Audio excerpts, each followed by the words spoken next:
Our scripture reading this morning comes to us from Psalm 81, verse 1, and then continuing with verse 10 through 16.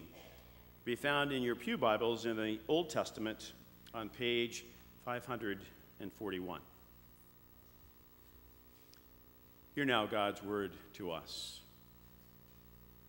Sing aloud to God our strength. Shout for joy to the God of Jacob. I am the Lord your God, who brought you up out of the land of Egypt. Open your mouth wide, and I will fill it. But my people did not listen to my voice. Israel would not submit to me. So I gave them over to their stubborn hearts to follow their own counsels. Oh, that my people would listen to me, that Israel would walk in my ways. Then I would subdue quickly their enemies and turn my hand against their foes. Those who hate the Lord would cringe before him, and their doom would last forever. I would feed you with the finest of the wheat, and with honey from the rock I would satisfy you. May God bless to us the reading of God's holy word. Amen.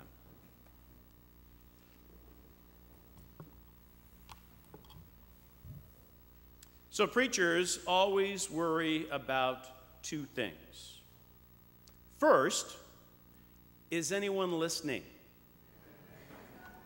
Are you paying attention to what is being said from the pulpit in a sermon on a Sunday morning as the preacher faithfully tries to proclaim God's word? And of course, the second thing that we worry about is, are you really listening? Now, what I've discovered here at Carmichael Presbyterian Church over the past 15 years is that you actually all listen very well. And in some cases, maybe just a little bit too well. To listen. It's a verb, right? It's the act of paying attention to a particular sound or sounds for the purpose of hearing. Listening, hearing are very important in how we both navigate life and how we navigate our relationship with God.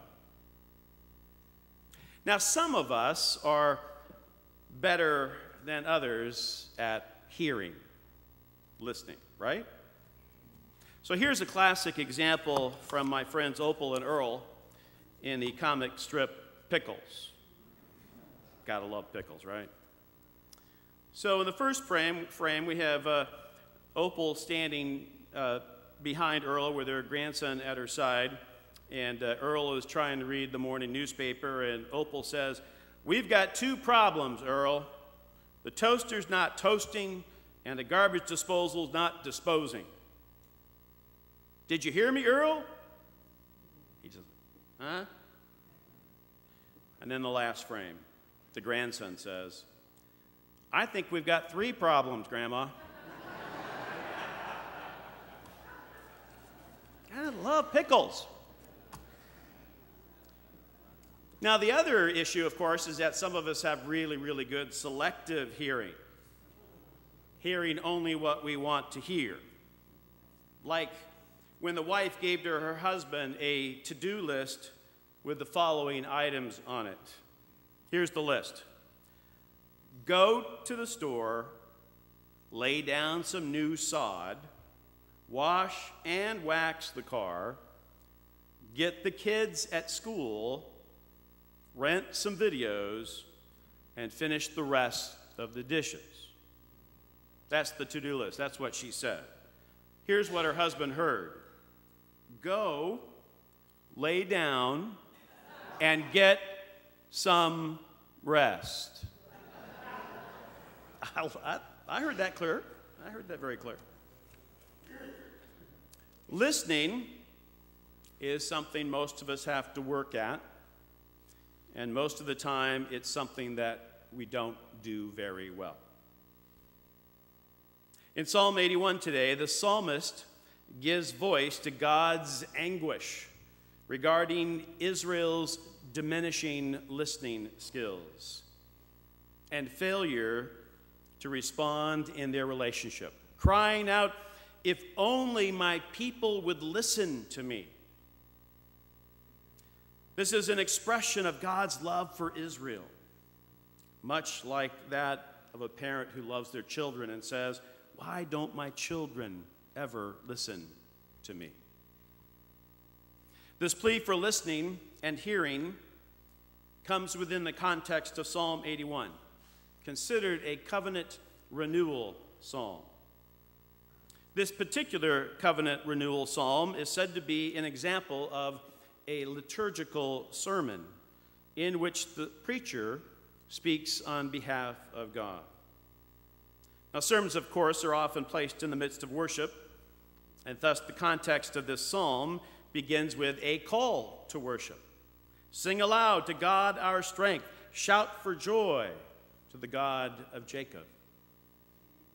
God's people are summoned to sing and to shout, to lift their songs of praise and to celebrate the God of creation. It is likely that Psalm 81 introduced the beginning of a festal celebration that recognized the reign of God who heard the people's cry in Exodus. Exodus 3, you might recall, "Then the Lord said, I have observed the misery of my people who are in Egypt. I have heard their cry on account of their taskmasters. Indeed, I know their sufferings, and I have come down to deliver them from the Egyptians and to bring them up out of that land to a good and broad land, a land flowing with milk and honey." This worship experience, which provides the setting for our liturgical sermon, involves the recognition and celebration of God's claim upon our lives and indeed upon all of creation. Then this next section of our worship service involves a time of remembering, of celebrating what God has done and how God has saved God's people. When we have memorial services here in our sanctuary, like we did yesterday for Shirley Neff, we normally begin with a call to worship and a song of praise, and then we enter into a time of remembering the life of the one who has died. We remember how their life touched ours. We recall stories of faithfulness and love. And we remember how they were such an important part of our lives and our own personal history. Beginning with verse 10 in our text, God's people are summoned to a time of remembrance, to recall their own salvation history. Quote, "I am the Lord your God who brought you up out of the land of Egypt." They are reminded that though tempted to forget who God is and worship other gods, that there is only one God, Yahweh, the God who brought them out of bondage in Egypt. This is a part of their history and serves as a renewed call to commitment and the acknowledgement of God's claim upon their lives. God heard the people's cries in Egypt and then rescued them. It is only reasonable, then, that they would now hear and listen to God. But the people were stubborn, and they did not listen to God's voice. Listen again to God's impassioned plea. "But my people did not listen to my voice. Israel would not submit to me. So I gave them over to their stubborn hearts to follow their own counsels. Oh, that my people would listen to me, that Israel would walk in my ways." It is very important to remember that central to this liturgical sermon is God's deepest desire that God's people hear and listen. The same Hebrew root sema lies behind both words hear and listen. And this is the central component of the Shema, meaning to hear, in the commandment given in Deuteronomy chapter 6, Hear, O Israel, the Lord is our God, the Lord alone. God is begging and pleading with God's people that they are to listen to God's voice. But in their hubris, in their arrogance, and in their pride, they refused. Yet, even with their refusal and stubbornness, it is critically important to note God continues to address them as my people. Ultimately, though, God gives the people exactly what they want in their rebellious and arrogant hearts. They are given over to their own stubborn desires and their own hubris. And still, God does not give up on them. God continues a dynamic relationship with God's people and desires abundance for them. God still claims them, and they remain God's people by God's grace and compassion and God's willingness to forgive. While lamenting the people's stubbornness and deafness, the psalmist remains confident that God's people will not be abandoned and that God stands ready to bless God's people with the finest wheat and honey. A somewhat mixed allusion referring to Moses bringing forth water from rock, the provision of manna in the wilderness, and the promised gift of a land flowing with milk and honey. You see, listening to God is still at the heart of what it means to be God's people. This repeated call to listen to God recalls for Christian readers the story of the Transfiguration, where we find on top of Mount Tabor Jesus, Moses, and Elijah, with Peter, James, and John watching from a distance. And if you remember in that story, there's a voice from heaven that sounds forth saying, "This is my Son, the beloved. Listen to him." This is an invitation to pick up your red letter Bible and read all of Jesus' words printed in red. Listen to him. This is an invitation to discern the persistent voice of the one who simply says, "Follow me." This is an invitation to respond to God's exclusive claim upon our lives.